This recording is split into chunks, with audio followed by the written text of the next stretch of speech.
আসসালামু আলাইকুম ভিউয়ার্স, কেমন আছেন সবাই? আশা করি সবাই ভালো আছেন। আজকে আপনাদের সামনে একটা সুন্দর রেসিপি নিয়ে হাজির হয়েছি। ঝটপট কি করে ঘরে থাকা মশলা দিয়ে তেহারি রান্না করবেন সেই রেসিপিটা আপনাদের সাথে আজকে শেয়ার করছি। আশা করি সম্পূর্ণ ভিডিওতে আপনারা আমার সঙ্গেই থাকবেন। চলুন শুরু করা যাক।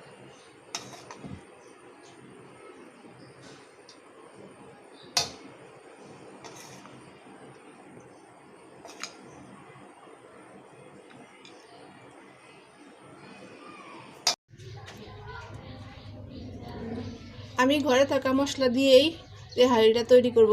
সেই জন্য এখানে নিয়েছি 1 চা চামচ সাদা গোলমরিচ, এখানে নিয়েছি 1 চা চামচ শাহি জিরা, এখানে 1 চা চামচ নিয়েছি পোস্তদানা, 7-8টা এলাচ নিয়েছি, 4টা লবঙ্গ নিয়েছি, আমি অর্ধেকটা জয়ফল নিয়েছি, বড় এলাচ একটা নিয়েছি এবং 3 টুকরা দারচিনি নিয়েছি। এবার আমি মশলাগুলোকে 1 মিনিট সময় মিডিয়ামের চেয়ে লো হিটে অল্প করে একটু ভেজে নিব। ভেজে নেওয়ার কারণে এটা থেকে সুন্দর একটা স্মেল বের হবে। আমি সমস্ত উপকরণগুলোকে একসঙ্গে ভেজে নিয়েছি। এবার আমি এগুলোকে গুঁড়া করে নিচ্ছি, একদম পাউডার করি।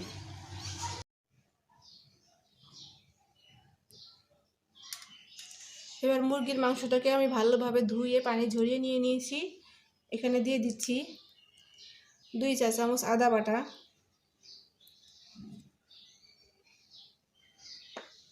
আমি 1.5 কেজি পরিমাণ চাউল নিয়ে নেব, সেই অনুপাতে আমি এখানে 1.5 কেজি পরিমাণ মুরগির মাংস নিয়েছি। আপনারা চাইলে মুরগির মাংসটা পরিমাণ আর একটু কমও দিতে পারেন।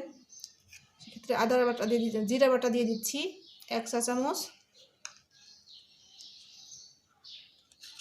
রসুন বাটা 1 চা চামচ। আর পেঁয়াজটাকে ভেজে একটু হালকা করে তারপর বেটে নিয়েছি। এখানে 1 চা চামচ পেঁয়াজ বাটা দিয়ে দিচ্ছি 1/2 কাপ পরিমাণ টক দই। টক দইটাকে ভালোভাবে পানি ঝরিয়ে নিতে হবে। দিয়ে দিচ্ছি 2 টেবিল চামচ মরিচের গুঁড়া,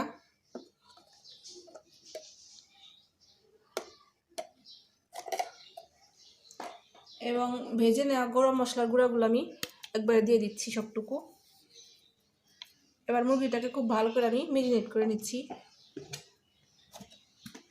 আর দিয়ে দিচ্ছি পরিমাণ মতো লবণ। এখানে লবণ আমি 1 চা চামচের চেয়ে একটু বেশি পরিমাণ দিয়ে দিচ্ছি।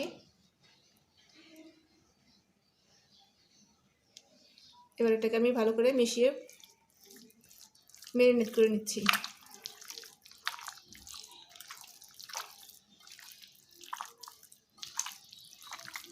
এইভাবে আপনারা ঘরে থাকা মশলা দিয়েই এটাকে তৈরি করে নেবেন, দেখবেন রেস্টুরেন্টের চাইতে কোনো অংশে স্বাদ কম হবে না।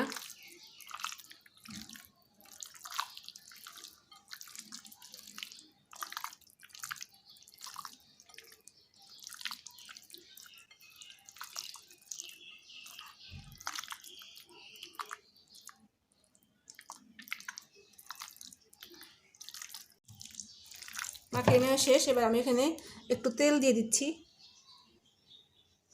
এতে করে ম্যারিনেশনটা একটু ভালো হয়।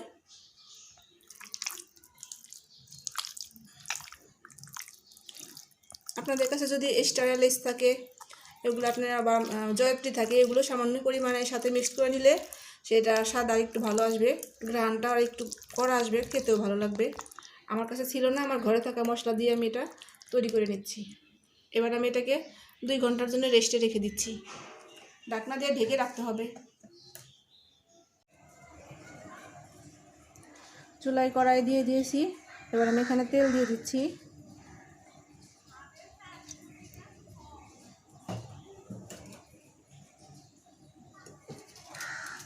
তেলটা গরম হয়ে গেছে। এবার এখানে আমি 3টে তেজপাতা দিয়ে দিচ্ছি।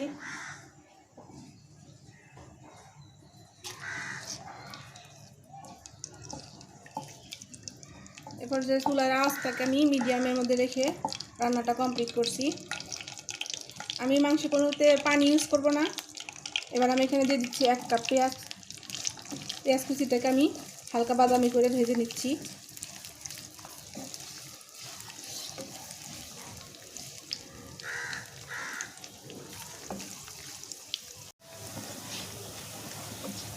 দেখুন পেঁয়াজ ব্রাউন কালার হয়ে আসছে।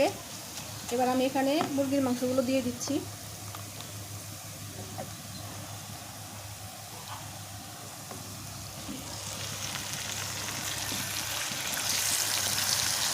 এখানে কোনো পানি ইউজ করবো না, আমি আস্তে আস্তে এটাকে শুধু কষিয়ে সিদ্ধ করে নিয়ে নেব।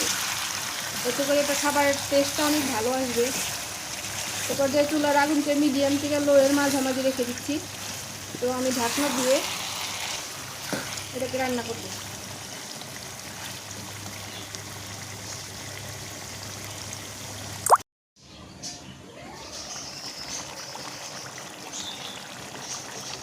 দেখুন ভিউয়ার্স, কালারটা কত সুন্দর চলে আসছে, অনেক সুন্দর একটা ফ্লেভার বের হয়েছে, গান বের হয়েছে। এবার আস্তে আস্তে নাড়াচাড়া করে এটাকে আমি আরও 10 মিনিট সময় পর্যন্ত রান্না করে নেব। আপনার লবণটাও ফাঁকে ফাঁকে দেখে নেবেন। আর এখানে কোনো এক্সট্রা পানি ইউজ করি নাই, মুরগির থেকে উঠে আসা মাংসের যে পানিটা সেটা দিয়েই এটা রান্না হয়ে যাবে। চুলার আগুনটা একটু কম রেখে মাঝে মাঝে নাড়াচাড়া করে এটাকে আমি আরও 10 মিনিট রান্না করে দিচ্ছি ঢাকনা দিয়ে।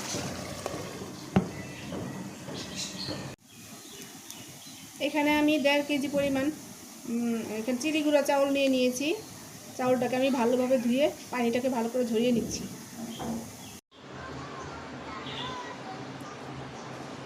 চুলায় হাঁড়ি বসিয়ে দিয়ে দিয়েছি। এবার দিয়ে দিচ্ছি তেল।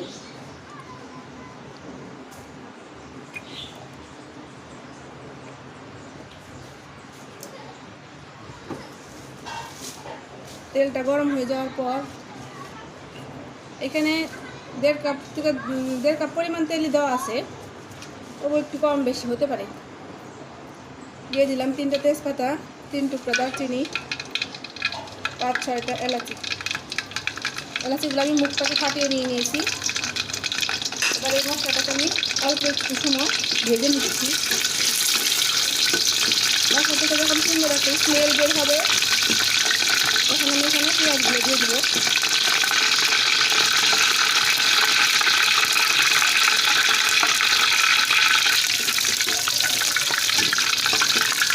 পেঁয়াজ দিয়ে দিচ্ছি পেঁয়াজ কুচি। এখানে 1 কাপ পেঁয়াজ কুচি আছে।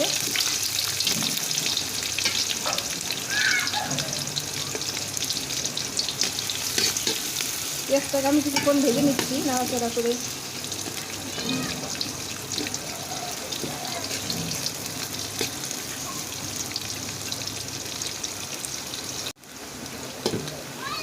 পেঁয়াজ হয়ে আসছে। এবার আমি এখানে দিয়ে দিচ্ছি 2 টেবিল চামচ আদা বাটা,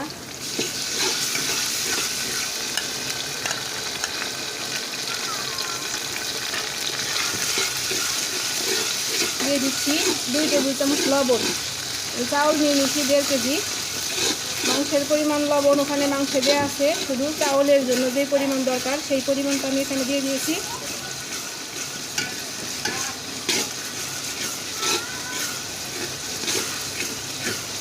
এবার এখানে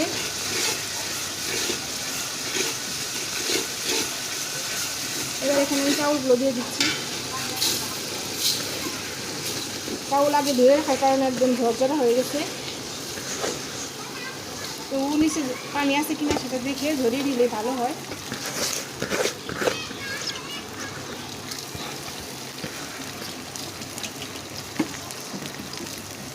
তারপর দিয়ে দিচ্ছি 5-6টা কাঁচামরিচ। এটা অপশনাল, আপনারা চাইলে দিতেও পারেন, আবার বাদও দিতে পারেন।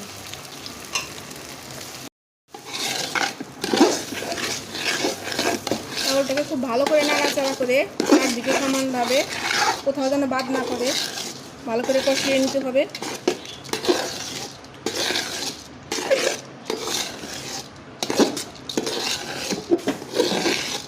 ঘন ঘন নাড়াচাড়া করতে হবে, না হলে নিচে লেগে গেলে মশলার গানটা নষ্ট হয়ে যাবে। আর এটা গানটা ওই রকম আগের মতো স্মেলটা থাকবে না যদি মশলাগুলো পুড়ে যায়।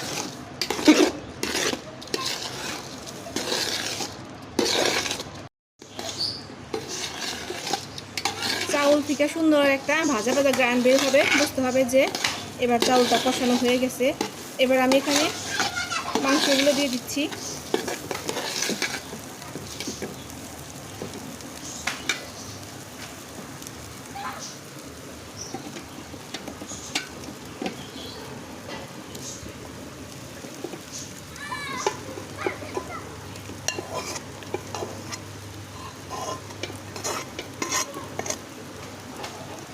সমস্ত উপকরণ একসঙ্গে ভালো করে মিশিয়ে নিচ্ছি।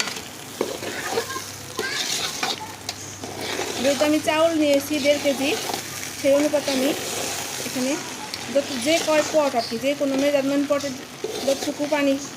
যতটুকু পরিমাণ চাউল নিয়েছি ঠিক তার ডাবল পরিমাণ পানি দিতে হবে। তো আমি এখানে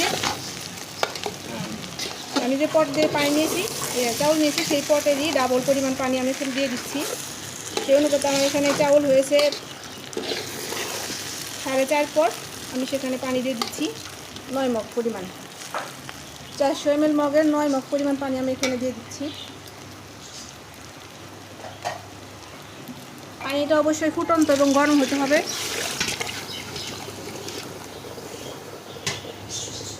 এবার এটাকে ভালো করে নাড়াচাড়া করে আমি ঢাকনা দিয়ে ঢেকে দিচ্ছি।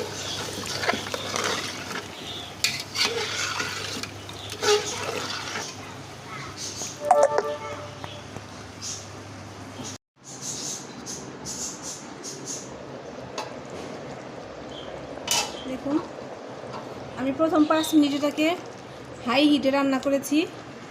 এবার যখন বলক উঠে গেছে এবং চাউল আর পানি প্রায় সমান সমান হয়ে আসছে, আমি এবার 10 মিনিট মিডিয়াম থেকে লোয়ের মাঝামাঝি রেখে দিচ্ছি।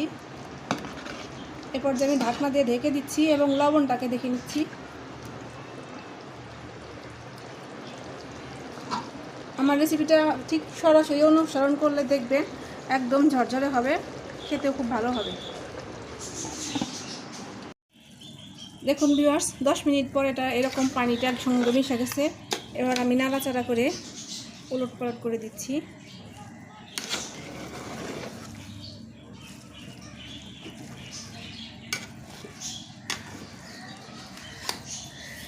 এবার আমি 10 মিনিট দমে রেখে দিচ্ছি, তাহলে এটা সম্পূর্ণ ঝরঝরে হয়ে যাবে। নিচে একটা লোহার তাওয়া বা অন্য কোনো কিছু মোটা জাতীয় কিছু দিয়ে আমি এটাকে দমে বসিয়ে দিচ্ছি।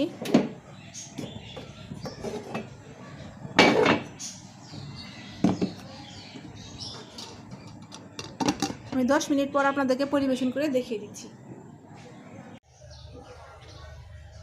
তো ভিউয়ার্স, পরিবেশনের পর দেখুন এটা কতটা আকর্ষণীয় হয়েছে, খেতেও খুবই সুস্বাদু। নিশ্চয়ই আপনারা বাসায় ট্রাই করবেন এবং কমেন্ট করে অবশ্যই জানাবেন কেমন হয়েছে। যদি আমার ভিডিওটা আপনাদের ভালো লাগে এবং রেসিপিটা ভালো লাগে তাহলে একটা লাইক দিবেন, বেশি থেকে বেশি বন্ধুদের সাথে এবং ফ্যামিলির সাথে শেয়ার করবেন এবং এরকম আরও নিত্য নতুন রান্নার ভিডিও পেতে চাইলে আমার চ্যানেলটিকে সাবস্ক্রাইব করে পাশে থাকবেন। অল নোটিফিকেশন অন করে রাখবেন যাতে করে নতুন ভিডিও আসার সাথে সাথে সবার আগে আপনার কাছে পৌঁছে যায়। দেখা হবে নতুন কোনো ভিডিও নিয়ে, সেই পর্যন্ত সবাই ভালো থাকবেন। আজকের মতো আল্লাহ হাফিজ।